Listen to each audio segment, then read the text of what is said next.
Hello viewers, আসসালামু আলাইকুম। তো যে যেখান থেকে আমার ভিডিওটি দেখছেন, আশা করি আপনারা সবাই ভালো আছেন। আজকে নতুন আরেকটি ভিডিও নিয়ে আমি হাজির হয়েছি।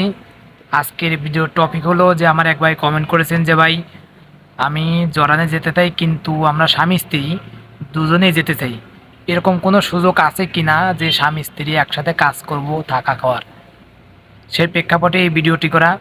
আর এরকম অনেকেই এরকম চাহিদা বা এরকম কথা নিয়ে থাকে। ভাই সত্যি কথা বলতে কি, যে জর্ডানে আপনার স্বামী স্ত্রী উভয়ে চাকরি করে একসাথে যায়, একসাথে সব কিছু করা যায়, কিন্তু কোম্পানির যে কোম্পানিতে আপনি আসবেন সেখানে খাইতে পারবেন বাট থাকতে পারবেন না। কোম্পানি আপনাকে আলাদা কোনো রুম পে করবে না। আপনার ছেলেদের কোয়ার্টার যেটা আছে ওখানে আপনি থাকতে হবে, এবং মেয়েদের কোয়ার্টার সেটা থাকতে হবে। কারণ একটা কোম্পানিতে আপনি কিন্তু ছেলে মেয়ে দুজনের কোয়ার্টার ভিন্ন ভিন্ন সাইডে থাকে, এবং দুজনের কোয়ার্টারে আলাদা আলাদা সিকিউরিটি থাকে। ছেলেদের কোয়ার্টারেও যেরকম সিকিউরিটি থাকে, মেয়েদের কোয়ার্টারেও আমার সিকিউরিটি থাকে। কারণ ছেলেদের কোয়ার্টারে কখনো মেয়েরা ঢুকতে পারবে না, এবং মেয়েদের কোয়ার্টারে কখনো ছেলেরা ঢুকতে পারবে না। তাহলে কিন্তু আপনারা যারা স্বামী স্ত্রী আছেন তারা তো সব কিছুই বোঝেন না, যে আপনারা স্বামী স্ত্রী জড়ানে যদি একসাথে চাকরি করেন খাইতে পারবেন ভাই। খাইতে পারবেন কীভাবে? আপনি লাঞ্চে আপনার অফিস টাইমে কিন্তু আলাদা আলাদা একসাথে খুব কম খাইতে পারবেন। যদি গ্রুপ ফ্যাক্টরি হয় তাহলে কিন্তু এই সুযোগটা কম থাকবে। কারণ গ্রুপ ফ্যাক্টরিতে আপনার মেয়েদের জন্য আলাদা ক্যান্টিন, ছেলেদের জন্য আলাদা ক্যান্টিন হয়। আর যেগুলো লোকাল ছোটো ছোটো ফ্যাক্টরি সেটা আমি ছেলে মেয়ে উভয় ক্যান্টিন একখানে হয়, কিন্তু খাওয়ার থাকার জায়গাটা আলাদা হয়। আর এখানে একটা কথা, যে যদিও আপনারা কেউ থাকতে চান তাহলে আপনাদের কি করতে হবে, যে নিজের যে খরচ, মানে একটা রুম ভাড়া কিন্তু জরানে আপনি একটা রুম ভাড়া ভালো যেগুলো নর্মালের ভিতরে সেটা 50 টাকা, বাংলাদেশ টাকা 7,500 টাকা, সেটা আপনারা দুজন মিলে পার্টনারে শেয়ার করে নিতে পারেন। এই রুম ভাড়া কিন্তু কোম্পানি আপনাকে পে করবে না। আপনার কোম্পানি থেকে আপনার নিজের টাকা, নিজের পরিশ্রমের টাকা দিয়ে আপনার এই রুম ভাড়া দিতে হবে প্রতি মাসে। যদি আপনারা যদি এরকম ম্যানেজ করে চলতে পারেন তাহলে আপনারা থাকতে পারবেন, নো প্রবলেম। কোম্পানি আপনাকে কখনোই বলবে না যে আপনারা দুজন ওই আলাদা রয়ে একসাথে থাকেন কেন। কিন্তু কোম্পানি, বেশিরভাগ কোম্পানি চায় যে তারা ছেলে বউ বা স্বামী স্ত্রী যে যাই হোক না কেন, তারা যেন একই ক্যান্টিনে থাকে। বেশিরভাগ কোম্পানি আপনি বাইরে থাকার অনুমতি দেয় না।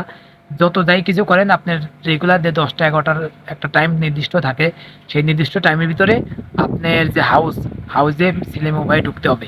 আর না ঢুকলে পারে সেটা আপনার রিপোর্ট হবে। রিপোর্ট মানে যে আপনি কোম্পানিতে রাত্রে আপনি থাকেন না, আপনি বাইরে রাত কাটান।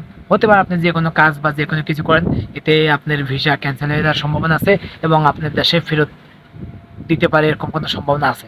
এই জন্য আশা করি যে কমেন্টটি করেছেন ভিডিওটি আমি তাকে ঠিকঠাকভাবে স্থাপন করতে পেরেছি এবং ঠিকঠাকভাবে বোঝাতে পারছি। ভাই এখানে স্বামী স্ত্রী থাকতে পারবেন, কিন্তু রেগুলার হতে পারবেন। আপনার সপ্তাহে 1 দিন বা 10 দিন বা 15 দিন আপনার ইচ্ছা মতো। কিন্তু আপনি তো বোঝেন সব কিছু না, সব কিছু তো ভিডিওর মাধ্যমে বলা সম্ভব নয়।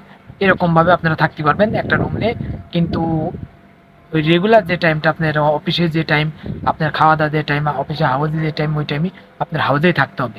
আপনি আলাদা দেন, কাজ শেষে আপনারা দুজন একসাথে ঘুরতে পারবেন, বেড়াইতে পারবেন, কোনো সমস্যা নেই। কোম্পানি আপনাকে বাধা দিবে না।